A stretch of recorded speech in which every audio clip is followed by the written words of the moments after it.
শুভ দুপুর সবাইকে। আশা করি ভগবানের আশীর্বাদে আপনারা সবাই ভালো আছেন, আমিও ভালো আছি। সবার আগে বলে নিই, শুভ গণেশ চতুর্থী। আজকের দিনটা সবার খুব খুব ভালো কাটুক, সবার সংসার শান্তিময় মঙ্গলময় হয়ে উঠুক, সেটাই চাই। ঈশ্বরের কাছে এই কামনাই করি।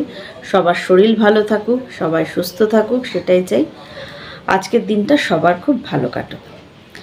তো আজকে আমার ঘরের ঠাকুরের পুজো হয়ে গেছে, চলুন দেখিয়ে নিই একটুখানি। এই যে দেখুন, আমার ঠাকুরের পুজো দেওয়া হয়ে গেছে। এই যে দুটো গণেশ ঠাকুর। বাবা, আজকে যা মালার দাম, সে বলছি পুরো ঘটনাটাই।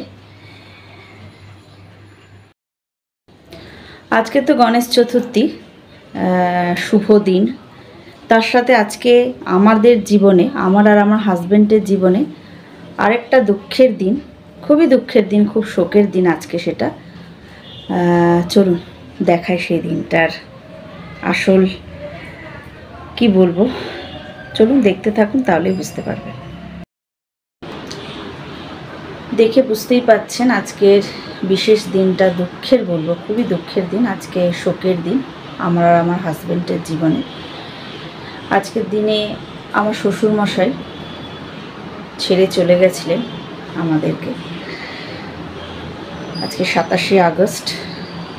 প্রত্যেক বছরই রজনীগন্ধারই মালা দিই, কিন্তু এবছর আজকে এত ফুলের ক্রাইসিস, এত ফুলের কি বলবো, মানে এই সরু সরু ফুলের মালা বোঝাই যাচ্ছে না, দেখাই যাচ্ছে না।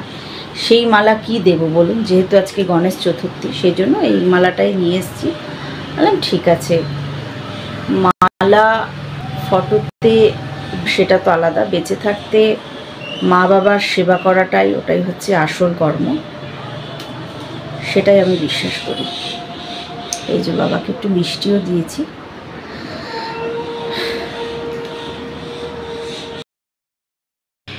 এই যে আজকে দুপুরের লাঞ্চ হয়েছে, এই যে মাছের ঝোল, বেগুন ভাজা, আলু ভাজা, আর এই যে একটা তিতর ঝোল টাইপের করেছি, যেটা আমি রান্নাটা একটুখানি শুরুর দিকে দেখিয়েছিলাম। ওই উচ্ছে, পেঁপে, কাঁকরোল, আলু, রাঁধুনি ফোড়ন দিয়ে করেছি। এটা একদম মশলা নেই বলতে গেলেই চলে। আর এই যে ভাত, এই হয়েছে। ঠিক আছে, আমি মাকে এবারে খেতে দিয়ে দিই। শুভ সন্ধ্যা সবাইকে।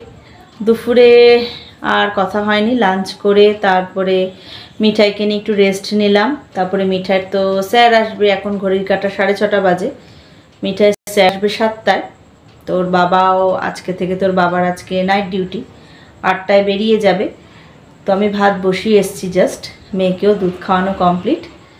তো মিঠাই পড়ছে, যেহেতু 8 তারিখ থেকে ওর পরীক্ষা, এখন একটু চাপে আছে। তো ঠিক আছে, আজকের ভিডিওটা এই অবধি রাখলাম। যদি আমার ভিডিওটা ভালো লাগে তো অবশ্যই কিন্তু সাবস্ক্রাইব করে দেবেন আমার চ্যানেলটাকে, লাইক করে দেবেন, অবশ্যই কমেন্ট বক্সে কিন্তু জানাবেন আমার ভিডিওটা কেমন লাগছে। আপনাদের প্রত্যেকটা কমেন্ট কিন্তু আমাকে খুব এনার্জি দেয় ভিডিও করার। আর ঠিক আছে, এই অবধি রাখলাম। ভালো থাকবেন, সুস্থ থাকবেন, হাসি খুশিতে থাকবেন, এটাই প্রার্থনা করি ঈশ্বরের কাছে। সবাই ভালো থাকবেন। ঠিক আছে, টাটা, গুড নাইট।